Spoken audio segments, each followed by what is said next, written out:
Fire type tournament and होने के बाद ऐश सोलार सिटी से बाहर निकलने वाला होता है कि तभी मिस्टी बोलती है, ऐश शायद तुम कुछ भूल रहे हो, जब हम इस सिटी में आए थे तो हमें एक फॉसिल और फेनोमेना की शॉप देखने को मिली थी जो कि तुम्हें काफी पसंद आई थी। यहाँ से जाने से पहले शायद तुम कुछ फॉसिल या फिर फेनोमेना एक्सप्लोर कर सकते हो और खरीद भी सकते हो। ऐश रिप्लाई करता है, ओ हाँ, इसके बारे में तो मैं भूल ही गया था, मुझे वो फेनोमेना और फॉसिल्स चाहिए। अब ऐश और उसके फ्रेंड सोलार सिटी के शॉप पे पहुंच जाते हैं जहाँ पर काफी सारे अलग अलग तरह के आइटम्स बिक रहे थे। सबसे पहले उनको एक काफी बड़ी एग की शॉप देखने को मिलती है जहाँ पर पोकेमॉन्स के एग रखे हुए थे। शॉपकीपर जो कि एक ओल्ड मैन होता है वो ऐश और उसके फ्रेंड्स को देखकर बोलता है, वेलकम यंग पोकेमॉन ट्रेनर्स। जैसे कि तुम्हें दिख रहा होगा ये एक एग शॉप है जहाँ पर काफी सारे यूनिक पोकेमॉन्स के एग्स रखे हुए हैं।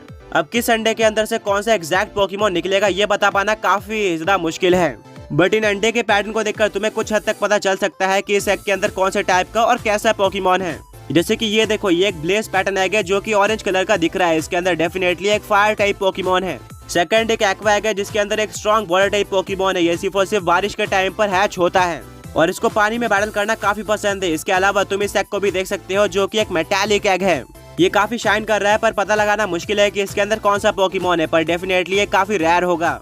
तुम इस एग को भी देख सकते हो, इससे विंग्स बाहर आ रहे हैं, यानी कि डेफिनेटली इसके अंदर एक फ्लाइंग टाइप पोकेमॉन है और ये कुछ ही टाइम में हैच होने वाला है। ऐश और इसके फ्रेंड्स को ये सारे एग्स बहुत ही ज्यादा पसंद आते हैं एंड सभी लोग इनमें से एक एक एग को बाय कर लेते हैं। ऐश बाय करता है ब्लेज पैटर्न एग को जिसके अंदर पॉसिबली एक फायर टाइप पोकेमॉन था। मिस्टी पिक करती है अपने फेवरेट यानी कि एक्वा एग को क्योंकि उसका वाटर टाइप से एक स्ट्रॉन्ग कनेक्शन था। ब्रॉक पिक करता है मेटालिक एग को क्योंकि उसको नॉर्मली रॉक टाइप पोकेमॉन्स काफी पसंद है। Steel type Pokemon rock type से काफी सिमिलर होते हैं, उनका डिफेंस भी कमाल का होता है। वहीं पर सरीना आखिरी बचे हुए एग को ले लेती है जो कि एक फ्लाइंग टाइप पोकेमॉन का एग था और हो सकता है कि इसके अंदर से काफी शानदार पोकेमॉन बाहर निकले जिसको सरीना कॉन्टेस्ट में यूज कर पाए। शॉपकीपर बोलता है, वाव, तुम सबकी चॉइस तो काफी अमेजिंग है, पर खरीदने के बाद तुम्हारा काम यहीं पर खत्म नहीं हो जाता है, तुम्हें इन सारे एग का अच्छे से ख्याल रखना होगा, जिसके बाद बिल्कुल परफेक्ट टाइम पर इनके अंदर का पोकेमॉन बाहर आ जाएगा। ये सारी एग मेरे दिल के काफी करीब हैं।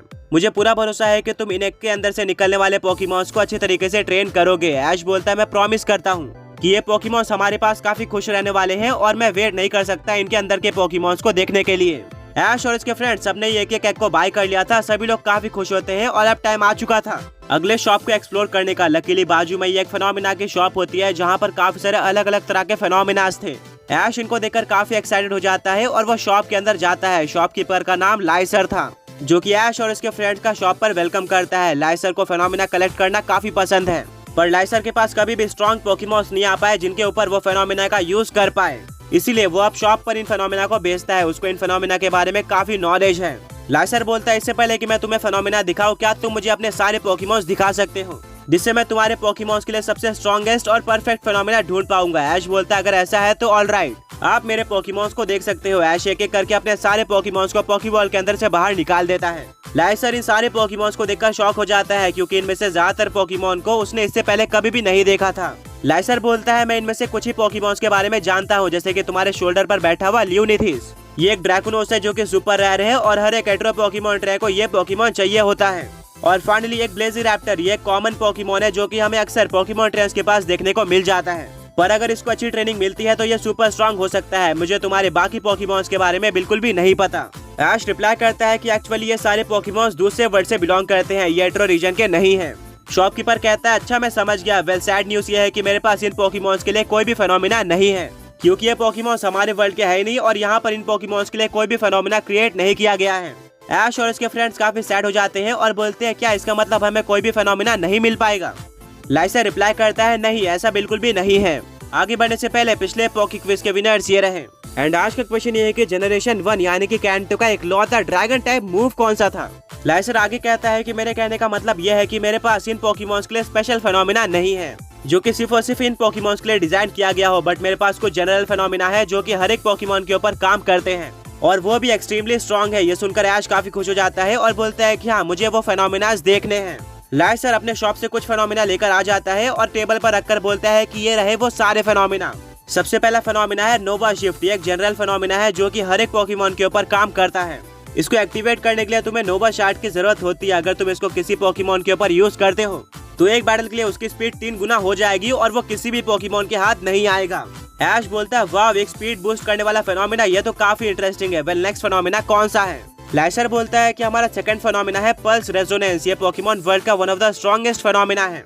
इसको स्ट्रॉन्ग पोकेमॉन ट्रेनर्स यूज करना प्रीफर करते हैं। जैसे कि तुम्हें पता होगा ये एक जनरल फेनोमेना है। अगर तुम इसको अपने किसी भी पोकेमॉन के ऊपर यूज करते हो तो वो अपने दो अटैक्स को कंबाइन करके यूज कर सकता है। इवन वो अपने स्ट्रॉन्गेस्ट अटैक जैसे कि सिग्नेचर मूव को भी अपने किसी और अटैक के साथ कंबाइन कर सकता है। ब्रॉक कहता है ये तो सच में सुपर स्ट्रॉन्ग है। लाइसर बोलता है बस यही नहीं, इसमें एक और काफी यूनिक चीज है। अगर वो कॉम्बिनेशन अटैक अपोनेंट पोकेमॉन के ऊपर लग जाता है तो अगली बार इस फेनोमेना की पावर 50% से इंक्रीज हो जाएगी। एंड अगर सेकंड अटैक भी हिट कर जाता है तो थर्ड अटैक की पावर दोबारा से 50% और भी इंक्रीज हो जाएगी। और इसी तरह से ये चेन रिएक्शन आगे बढ़ता रहेगा जब तक पल्स रेजोनेंस का इफेक्ट खत्म नहीं हो जाता। मिस्ट्री बोलती है अनबिलीवेबल, ये तो एक ओवर पावर्ड फेनोमेना है जो कि बैटल्स को वन साइडेड बना सकता है। अब मुझे पता चल रहा है कि इसको स्ट्रॉन्ग पोकेमॉन ट्रेनर्स जैसे कि चैंपियंस क्यों यूज करते हैं। लाइसर बोलता है बट इसका एक नेगेटिव पॉइंट है। इसमें कोई भी डाउट नहीं है कि यह फेनोमेना सुपर स्ट्रॉन्ग है और किसी भी पोकेमॉन को डिफीट करने के लिए काफी है। बट अगर अपोनेंट पोकेमॉन तुम्हारे पोकेमॉन के कंबाइन अटैक को किसी तरह से डॉज कर लेता है तो यह फेनोमेना वहीं पर खत्म हो जाएगा, यानी कि तुम्हारा फेनोमेना वेस्ट हो जाएगा पूरी तरह से। ब्रॉक कहता है मैं समझ सकता हूँ, इतने स्ट्रॉन्ग फेनोमेना के लिए ड्रॉबैक तो होना ही था, वरना ये अपोनेंट को कोई भी मौका नहीं देता। लाइसर बोलता है एग्जैक्टली, तुम काफी स्मार्ट पोकेमॉन ट्रेनर हो और तुम्हें फेनोमेनास के बारे में अच्छी तरीके से पता है। मिस्टी कहती है कि आमतौर पर बैटल्स के अंदर सिर्फ और सिर्फ एक ही फेनोमेना अलाउड होता है और अगर किसी पोकेमॉन ने पल्स रेजोनेंस फेनोमेना के फर्स्ट अटैक को ही डॉज कर लिया तो यह फेनोमेना वहीं पर एंड हो जाएगा, यानी कि यह फेनोमेना तुम्हारे कोई भी काम नहीं आया और आगे जाकर तुम किसी और फेनोमेना का भी यूज नहीं कर पाओगे क्योंकि तुमने ऑलरेडी एक फेनोमेना का यूज कर लिया है। ऐश बोलता हाँ तुमने बिल्कुल सही कहा, बट अगर इस फेनोमेना को अच्छे तरीके से यूज किया जाए तो ये पोकेमॉन वर्ल्ड का one of the strongest phenomena है एंड पूरी तरह से अनस्टॉपेबल है। यही रीजन है कि पोकेमॉन वर्ल्ड के सबसे स्ट्रॉन्ग पोकेमॉन ट्रेनर्स इस फेनोमेना को यूज करना प्रीफर करते हैं। मुझे यह फेनोमेना काफी पसंद आया है, पर चूज करने से पहले मैं बाकी सारे फेनोमेनास को भी एक्सप्लोर करना चाहता हूँ। लाइसर रिप्लाई करता है डेफिनेटली, तुम सारे फेनोमेनास को देख सकते हो। वेल थर्ड फेनोमेना है मिराज फॉर्म। ये फेनोमेना भी हर एक पोकेमॉन के ऊपर काम करता है और तुम इसको मिराज क्रेस्ट का यूज करके एक्टिवेट कर सकते हो। वेल इस फेनोमेना का यूज करके तुम अपने पोकेमॉन के टाइपिंग को पर्सनली कस्टमाइज कर सकते हो। तुम चाहो तो अपने पोकेमॉन को कोई भी टाइपिंग दे सकते हो, बट इसका एक ड्रॉबैक यह है कि तुम्हें उस टाइपिंग के अटैक नहीं मिलेंगे। ये फेनोमेना सिर्फ और सिर्फ टाइप एडवांटेज गेन करने के लिए है।